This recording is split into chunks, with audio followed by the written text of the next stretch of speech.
नमस्कार, आप देख रहे हैं डीडी न्यूज। मैं हूं आंचल गुलाटी गुंबर। आगे बढ़ने से पहले एक नजर सुर्खियों की तरफ। ममता सरकार की वादा खिलाफी के विरोध में 6 जूनियर डॉक्टर बैठे अनशन पर। काम पर लौटे डॉक्टर भी भूखे रहकर कर रहे हैं ड्यूटी। यूपी के बहराइच में मारा गया एक और आदमखोर भेड़िया। ग्रामीणों के हाथों मारा गया भेड़िया। वन विभाग की टीम ने शव किया बरामद। मामले की जांच जारी। मुंबई के चैंबूर इलाके में बड़ा हादसा। दुकान में लगी भीषण आग। एक ही परिवार के 7 लोगों की मौत। अग्निशमन विभाग ने पाया आग पर काबू।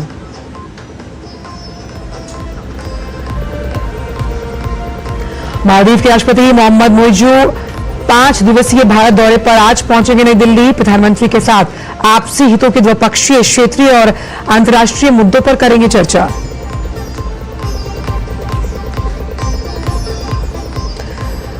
गाजा में एक मस्जिद पर इजरायली हवाई हमले में 18 लोगों की मौत, दर्जनों जख्मी। वहीं इजरायल के हमलों से हिला बेरूत और त्रिपोली। लेबनान ने जवाबी कार्रवाई करते हुए उत्तरी इजरायल पर दागे रॉकेट। और खेल की खबरों में महिला टी20 क्रिकेट विश्व कप में आज भारत और पाकिस्तान होंगे आमने सामने। भारत को होगी पहली जीत की तलाश।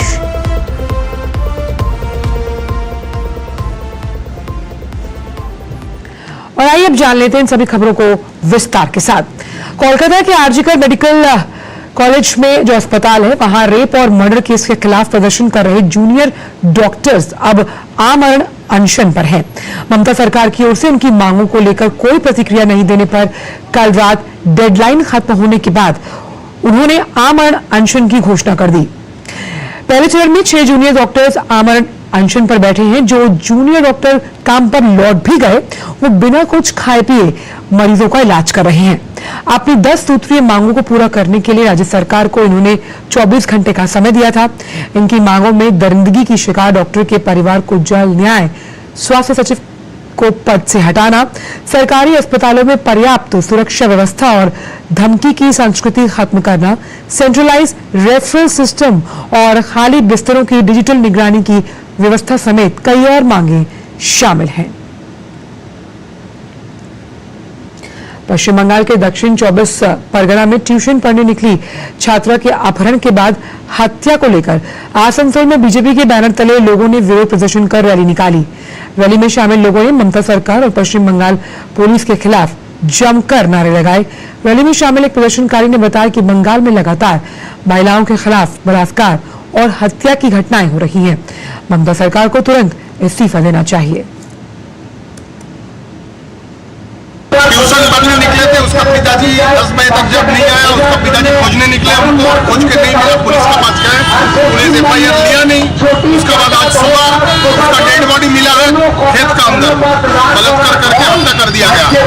तो इसका बाद जो पुलिस का जो रवैया है, पुलिस का थाना में जाने का बाद कोई कंप्लेन लेने के लिए इनकार किया, एफआईआर लेने के लिए इनकार कर दिया। उसका बाद बहुत जो अभी चल रहा है, अभी तक वह बहुत परिस्थिति बहुत गंभीर है। तो हो क्या रहा है ये बंगाल में? एडमिनिस्ट्रेशन टोटल फेलियर, पुलिस प्रशासन पूरा फेल किया गया।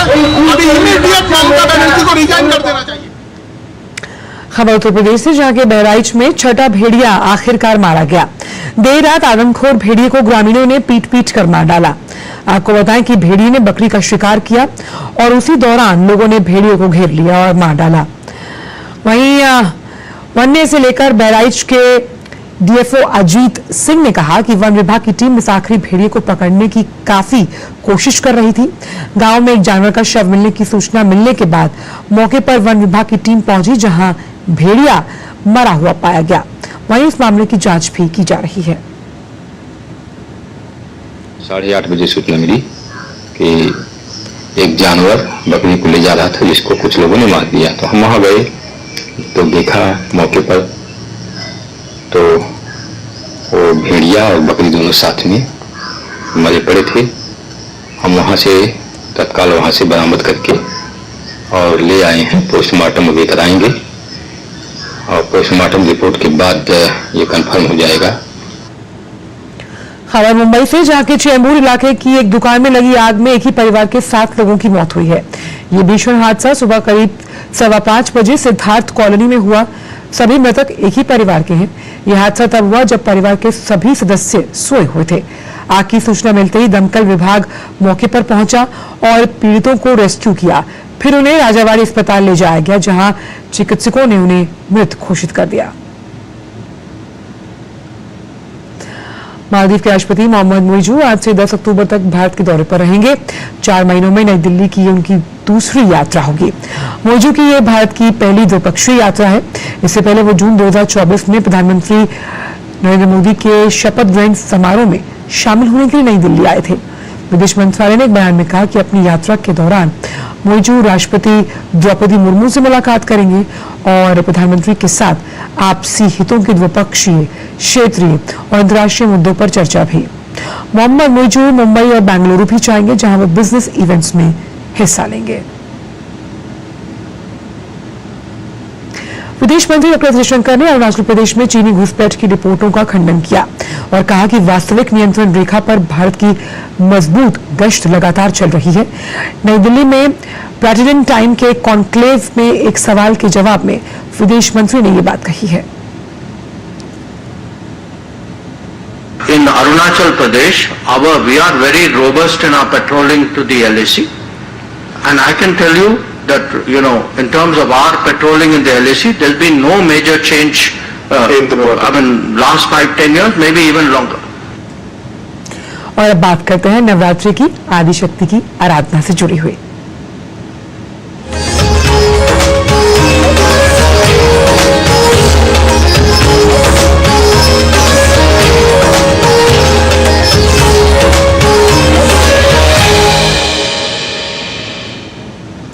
देश भर में शारदीय नवरात्र की धूम जोरों पर है। इस मौके पर दिल्ली के झंडेवाला देवी मंदिर में आज शारदीय नवरात्र के चौथे दिन मां के चौथे स्वरूप देवी कुष्मांडा की पूजा आराधना की गई। मान्यताओं के अनुसार मंदिर का इतिहास करीब 150 साल पुराना है। मंदिर में मौजूद गुफा के अंदर करीब 60 वर्षों से अखंड ज्योत जल रही है। भक्तों का इस मंदिर में अटूट विश्वास है। यहाँ से माता रानी की ज्योत लेकर लोग जाते हैं और अपने घरों में जलाई जाती है वो ज्योत। वहीं बात करते हैं दिल्ली के छतरपुर मंदिर की, जहां शारदीय नवरात्र के चौथे दिन मंदिर में शंखनाद कर देवी मां की आरती और पूजा अर्चना की गई। सुबह से ही मां के दर्शनों के लिए श्रद्धालुओं की भीड़ उमड़ रही है। मां दुर्गा का चौथा भव्य स्वरूप मां कूष्मांडा है। आज नवरात्र के चौथे दिन इन्हीं की पूजा का विधान है। मां कूष्मांडा की पूजा से अजय रहने का वरदान मिलता है।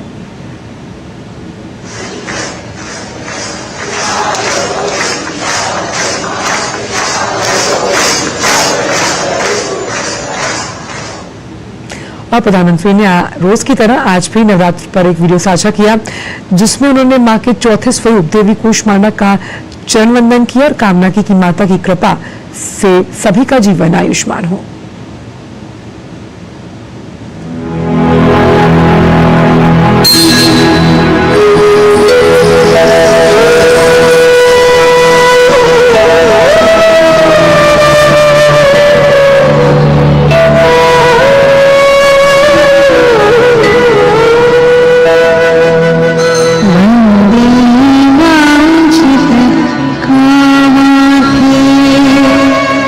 चंद्रा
चराचरेश्वरि पुष्पाणि प्रणमाम्यहम् प्रणमाम्यहम् प्रणमाम्यहम्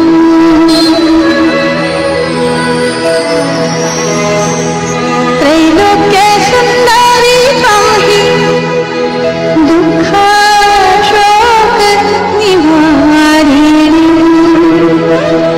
परमानन्दमयी पुष्पाणि प्रणमाम्यहम् परमानन्दमयी पुष्पाणि प्रणमाम्यहम् प्रणमाम्यहम् प्रणमाम्यहम् या देवी सर्वभूतेषु मा पुष्पाणा रूपेण संस्थिता नमस्तस्यै नमस्तस्यै नमस्तस्यै नमो नमः नमस्तस्यै नमस्तस्यै नमस्तस्यै नमो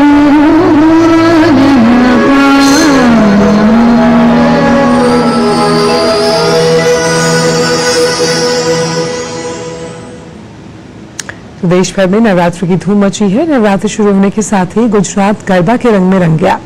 जामनगर में नवरात्र के अवसर पर पारंपरिक गरबा खेल स्वास्तिक रास किया गया। लोग गरबा खेलकर मां की आराधना करते हुए नजर आए।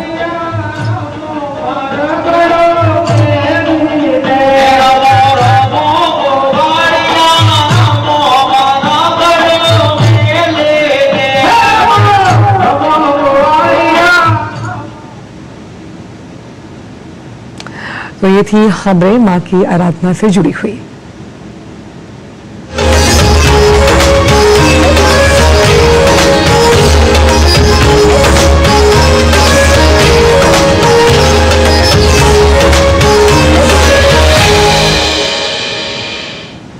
वक्त थोड़े से ब्रेक का है।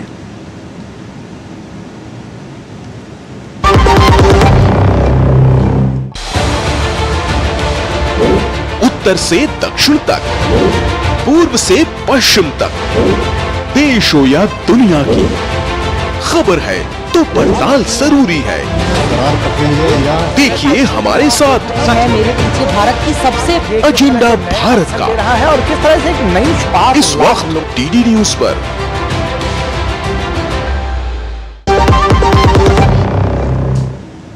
ब्रेक के बाद सभी का स्वागत। अब खबरों के कारवां को बढ़ाते हैं आगे। देश की सरहद को सुरक्षित रखने में सेना के जवान तो अपनी भूमिका निभाते ही हैं, लेकिन सुरक्षा के साथ साथ आस्था भी इसमें अपनी विशेष भूमिका निभाती है। भारत पाक सीमा के निकट 2 मंदिर ऐसे हैं जिनकी आस्था और चमत्कार के चर्चे दूर दूर तक फैले हैं। इनमें से एक है जैसलमेर जिले का तनोट माता मंदिर, वहीं दूसरा मंदिर श्री गंगानगर जिले के श्री करणपुर इलाके के नग्गी बॉर्डर पर है। देखिए ये खास रिपोर्ट। श्री गंगानगर जिले के करणपुर इलाके का नग्गी गांव भारत पाकिस्तान सीमा से महज 1.5 किलोमीटर की दूरी पर है।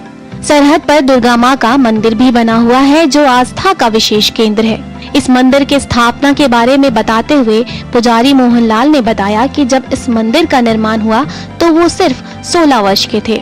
उन्होंने बताया कि 1971 में भारत पाक युद्ध के दौरान 18 दिसंबर को युद्ध समाप्त हो गया था, लेकिन पाकिस्तान ने धोखा करते हुए 21 दिसंबर को एक बार फिर से आक्रमण कर दिया।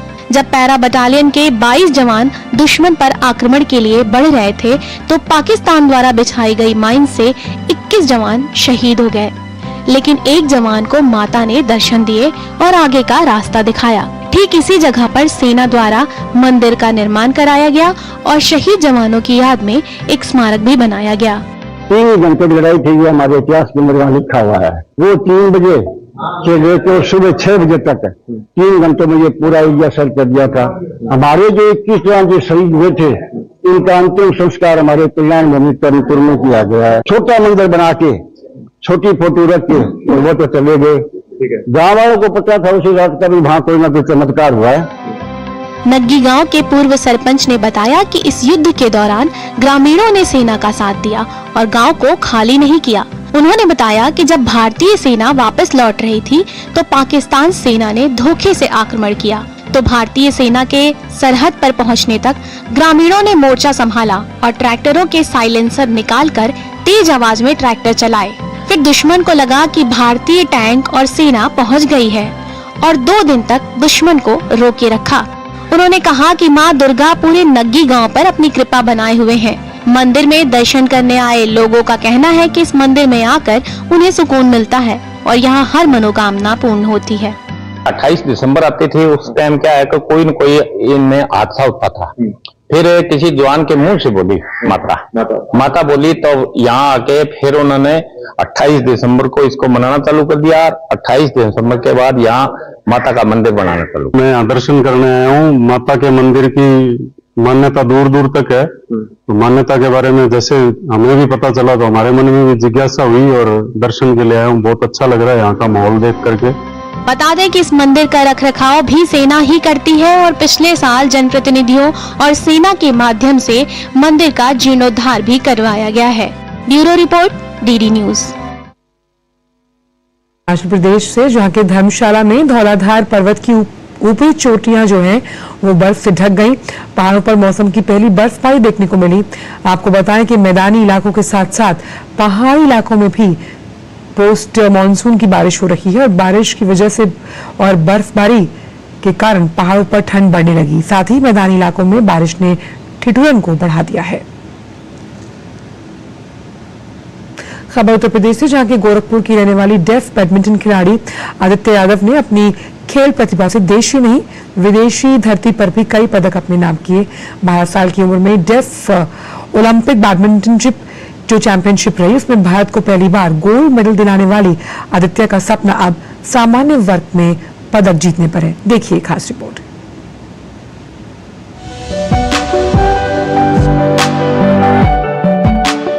जब दिल में कुछ कर गुजरने की चाहत हो तो हर चुनौती आसान बन जाती है। इस बात की मिसाल है गोरखपुर की रहने वाली डेफ बैडमिंटन खिलाड़ी आदित्य यादव, जिन्होंने अपनी प्रतिभा और हौसले के दम पर दुनिया भर में देश का नाम रोशन किया है। डेफ ओलंपिक में पदक विजेता आदित्य यादव का सफर बेहद चुनौतियों भरा रहा। हालांकि उनके सपनों को साकार करने में उनके पिता ने कोई कसर नहीं छोड़ी और उन्हें बैडमिंटन कोर्ट तक ले गए। अब उनका सपना है कि आदित्य आगामी डेफ ओलंपिक में फिर से पदक जीतें। आदित्य यादव बाय बर्थ ये सुन बोल नहीं सकती हैं। उनको काफ़ी दिक्कतें होती थी सिखाने में भी, हर चीज़ में उनको। और फिर धीरे धीरे मतलब ये खेलने के लिए मतलब इनका उत्सुकता ज़्यादा रहता था खेल के प्रति। तो फिर उन्होंने बैडमिंटन में अपना स्टेडियम में जब भी हम शाम को जाते थे इनको लेके हम जाते थे और ये देख के अपना खेलना, जैसे हम लोग खेलते थे तो ये बैठ के देखती थी। और फिर इनको धीरे धीरे मैंने रैकेट पकड़ाना शुरू किया और फिर इन्होंने खेलना स्टार्ट कर दिया था। प्रधानमंत्री राष्ट्रीय बाल पुरस्कार से सम्मानित आदित्य पीएम मोदी को अपना प्रेरणा स्रोत मानती हैं। उनका सपना है कि वे सामान्य श्रेणी में भी देश के लिए पदक जीतें। ये बोल रही हैं कि पीएम सर ने बोला कि और भी मेहनत करो, जिससे कि आगे आने वाले में इंडिविजुअल में भी गोल्ड मेडल लेके आओ। एकल स्पर्धा जो होती है उसमें भी मेडल लाने को बोला कि और भी मेहनत करो। और बोला कि पापा बोल रही है कि पापा बहुत मतलब स्ट्रिक्ट हैं, मान वो भी करते हैं, सुबह उठा के प्रैक्टिस कराते हैं। तो इन्होंने उनसे मेरी शिकायत भी किया था। हाँ, तो सर उन्होंने बोला, पीएम साहब ने बोला कि तभी तो तुमने गोल्ड मेडल को जीता हासिल किया है।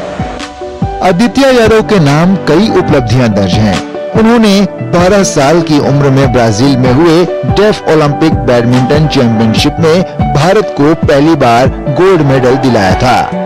उन्होंने एशिया पैसिफिक खेलों में 5 पदक जीते हैं। 2023 में वर्ल्ड यूथ डेफ चैंपियनशिप में उन्होंने सिंगल, डबल और टीम इवेंट्स में मिलाकर कुल 5 पदक जीते थे। इतना ही नहीं, आदित्य ने अंडर 17 नेशनल खेलों में 3 बार चैंपियनशिप अपने नाम करने में सफलता हासिल की है। लखनऊ से विकास सिंह की रिपोर्ट, डीडी न्यूज।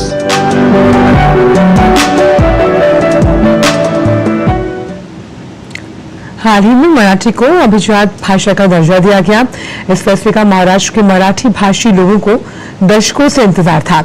मराठी को अभिजात भाषा का दर्जा मिलने पर मुंबई के नेशनल स्टॉक एक्सचेंज में एक समारोह का आयोजन किया गया और इस दौरान वहां मौजूद लोगों से खास बात की हमारे संवाददाता विशाल बारिस्टो ने। किसी भी मराठी व्यक्ति से अगर आप पूछेंगे आज के दिन कैसा लग रहा है तो कोई भी यही कहेगा कि बहुत अच्छा लग रहा है। आज तो आंखों में आंसू भी आ रहे थे, खुशी के आंसू। ये बहुत ऐतिहासिक मौका है, लेकिन साथ ही साथ हमारी जिम्मेदारियां भी बढ़ गई है। मुझे लगता है कि नए पीढ़ी के लिए और मराठी भाषा आगे भी उसी स्थान पे रहने के लिए जो कोशिश करनी चाहिए वो युवा पीढ़ी ने करनी चाहिए। मुझे लगता है कि आज हम इस युग में रहते हैं कि हम किसी एक भाषा का सिनेमा नहीं देखते, हम अनेक भाषा के सिनेमा अपने, हमें जो भाषा में सुनना है, हमें जो भाषा में समझ आता है वो सिनेमा हम देखते हैं। मुझे लग रहा है कि मराठी सिर्फ महाराष्ट्र की या एक भारतीय भाषा नहीं है और क्लासिकल भाषा का दर्जा मिलने के बाद ये सिद्ध होता है and again it's proven that Marathi is now not just Indian language but it has the power to become a global language. CBI ने नीट परीक्षा पेपर लीक से जुड़े मामले में 21 आरोपियों के खिलाफ सीबीआई की विशेष कोर्ट में चार्जशीट दाखिल की। यह चार्जशीट पटना स्थित सीबीआई के विशेष कोर्ट में दाखिल की गई है। इसके पहले भी सीबीआई ने इस मामले में 2 चार्जशीट दाखिल की थी। सीबीआई अब तक कुल 3 chargesheet NEET paper leak case में दाखिल कर चुकी है, जिसके अंतर्गत करीब 40 आरोपियों के खिलाफ अब तक चार्जशीट दाखिल की गई और आने वाले दिनों में इसी केस में जैसे जैसे तफ्तीश का दायरा आगे बढ़ेगा कुछ और सप्लीमेंट्री चार्जशीट दायर की जा सकती है। आपको बताएं कि सीबीआई ने नीट परीक्षा से जुड़े मामले में अब तक कुल 48 आरोपियों को तफ्तीश के दौरान गिरफ्तार किया है। रुक करते अंतर्राष्ट्रीय खबरों की तरफ। गाजा मस्जिद पर इजरायली हवाई हमले में 24 लोगों की मौत हुई जबकि दर्जनों लोग घायल हुए। इसकी पुष्टि फिलिस्तीनी समाचार एजेंसी वफा ने की। फिलिस्तीनी समाचार एजेंसी के अनुसार मध्य गाजा पट्टी के दीर अल बला में अल अक्सा अस्पताल के पास मस्जिद पर हमला हुआ तब जब फिलिस्तीनी क्षेत्र में इजरायल और हमास के बीच युद्ध अपनी पहली वर्षगांठ के करीब पहुंच चुका है। हमले के प्रत्यक्षदर्शियों का मानना है कि हताहतों की संख्या बढ़ सकती है क्योंकि मस्जिद का इस्तेमाल विस्थापित लोगों को रखने के लिए किया जा रहा है। उधर इजरायली सेना ने भी बयान जारी कर दीर अल बला के क्षेत्र में शुहादा अल अक्सा मस्जिद पर हमले की बात को स्वीकारा है। मध्य पूर्व में इजरायल के लेबनान में ऑपरेशन को और तेज किया गया। लेबनान में जारी इजरायली ऑपरेशन के बीच बड़ी खबर सामने आई कि मारे गए हिजबुल्लाह नेता सैयद हसन नसरुल्लाह के संभावित उत्तराधिकारी सफुद्दीन शुक्रवार से ही पहुंच के बाहर हैं और इस बीच इजरायल ने उत्तरी लेबनान के त्रिपोली शहर को निशाना बनाया। वहीं हमले के बाद हिजबुल्लाह ने सफुद्दीन पर अब तक कोई टिप्पणी नहीं की है और मध्य पूर्व में संघर्ष जारी है।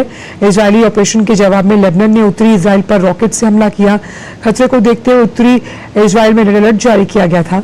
वहीं इजरायल की वायु रक्षा प्रणाली आयरन डोम को सक्रिय कर दिया गया। इस बीच दुबई के विमान सेवा एमिरेट्स ने लेबनान में तोड़फोड़ के हमलों के बाद अपने विमानों में पेजर और वॉकी टॉकी पर प्रतिबंध लगाया और क्षेत्रीय तनाव के कारण पश्चिमी एशिया में गंतव्यों के लिए उड़ानें रद्द करने की अवधि को बढ़ाया है। वहीं लेबनान में बचाव कर्मियों सहित सैकड़ों आम लोग मारे गए। साथ ही लेबनान की आबादी की लगभग 1/4 जनसंख्या 12 लाख नागरिकों को अपना घर छोड़ना पड़ा। अमेरिका में तूफान हेलन ने तबाही मचा रखी है और राष्ट्रपति कमला हैरिस तूफान से हुए नुकसान का जायजा लेने के लिए उत्तरी कैरोलिना पहुंची, जहां कमला हैरिस ने आपातकालीन प्रबंधन अधिकारियों के साथ बैठक की, अन्य अधिकारियों से मुलाकात भी की, साथ ही सशस्त्र बलों के सदस्यों से बात भी की है। उन्होंने दान केंद्र का भी दौरा किया जहां उन्होंने प्रसाधन सामग्री से बैग भरने में मदद और स्थानीय निवासियों से बातचीत की। आपको बताएं कि पिछले सप्ताह फ्लोरिडा में कैट 4 तूफान हेलन के रूप में दस्तक देने के बाद कई दक्षिण पूर्वी राज्यों में पहुंचा था। और फिलहाल समाचारों में इतना ही। दीजिए इजाजत, नमस्कार।